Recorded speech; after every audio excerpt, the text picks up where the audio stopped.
মৃত ব্যক্তিরা কিভাবে বুঝতে পারে যে সে মারা গিয়েছে? একজন মৃত ব্যক্তি কিন্তু প্রথমে বুঝতে পারে না যে সে মারা গিয়েছে। মৃত ব্যক্তির মৃত্যুর পর সর্বপ্রথম যে আওয়াজটি শুনতে পায় তা হচ্ছে ইন্না লিল্লাহি ওয়া ইন্না ইলাইহি রাজিউন। শুরুতে মৃত ব্যক্তি বুঝতে পারে না যে সে মারা গিয়েছে। সে মনে করে যে সে হয়তো স্বপ্ন দেখছে। সে দেখে তার আত্মীয় স্বজন, পরিবারের লোকেরা তার কাছে।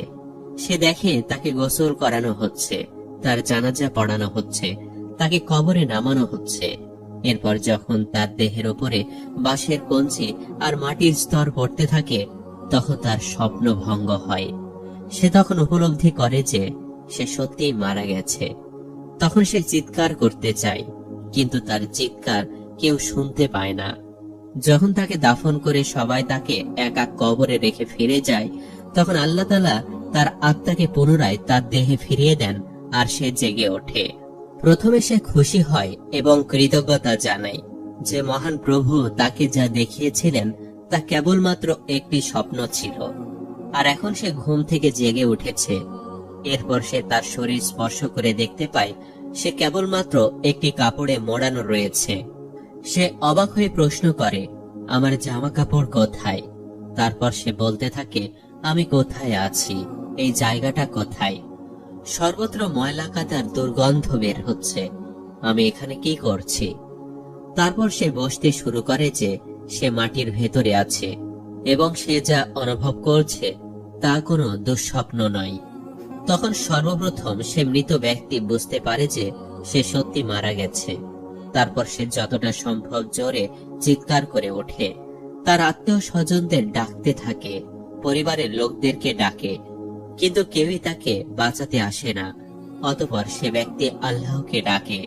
সে বুঝতে পারে এই মুহূর্তে আল্লাহ রাব্বুল আলামিন তার একমাত্র ভরসা এবং আল্লাহর কাছে কান্নাকাটি শুরু করে, ক্ষমা প্রার্থনা শুরু করে। সে বলতে থাকে, হে আল্লাহ, আমাকে ক্ষমা করো। হে আল্লাহ, আমাকে ক্ষমা করো। যদি সে একজন নেককার বান্দা হয়, তাহলে তখন তার কাছে হাস্যোজ্জ্বল মুখে দুজন ফেরেশতা আসে।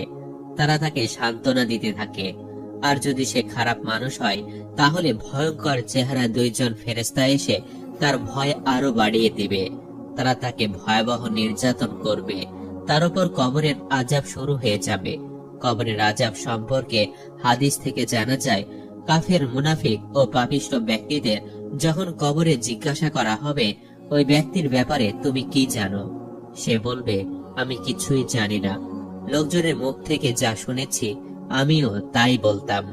তখন তাকে লোহার হাতুড়িতে পেটানো হবে। সে বিকট শব্দে চিৎকার করবে, যা মানুষ ও জিন ছাড়া অন্য সকল প্রাণী শুনতে পাবে। বুখারী শরীফ। প্রিয় দর্শক, আল্লাহ রাসূল সাল্লাল্লাহু আলাইহি ওয়াসাল্লাম ইরশাদ করেন, যদি আমি এই আশঙ্কা না করতাম যে তোমরা মৃত ব্যক্তিকে দাফন করায় ছেড়ে দিবে, তাহলে আমি আল্লাহ তাআলার কাছে দোয়া করতাম যাতে কবরের আযাব যা আমি শুনতে পাই ও দেখতে পাই তা যেন আল্লাহ তাআলা তোমাদেরকেও শুনিয়ে দেন। প্রত্যেকটি মানুষই যেন কবরের সেই আওয়াজ শুনতে পায়। সহিহ মুসলিম। আল্লাহ রাসূল সর্বদা দোয়া করতেন, ইয়া আল্লাহ, আমি তোমার কাছে কবরের আযাব থেকে আশ্রয় চাই। প্রিয় দর্শক, একবার ভেবে দেখুন, আল্লাহ তাআলা যার অতীত ও ভবিষ্যতের সকল গুনাহ মাফ করে দিয়েছেন, তিনি যদি এইভাবে কবরের আযাব থেকে আশ্রয় চেয়ে থাকেন, তাহলে আমরা তো গুনাহের সাগরে হাবুডুবু খাচ্ছি। আল্লাহ তাআলার কাছে দোয়া করি, আল্লাহ তাআলা যেন আমাদের সকলের, মা, বাবা, স্ত্রী, সন্তান এবং আমাদের পরিবারের সমস্ত লোকদের গুনাহ মাফ করে দেন। সম্মানিত দর্শক, ভিডিওটি আপনাদের কাছে কেমন লেগেছে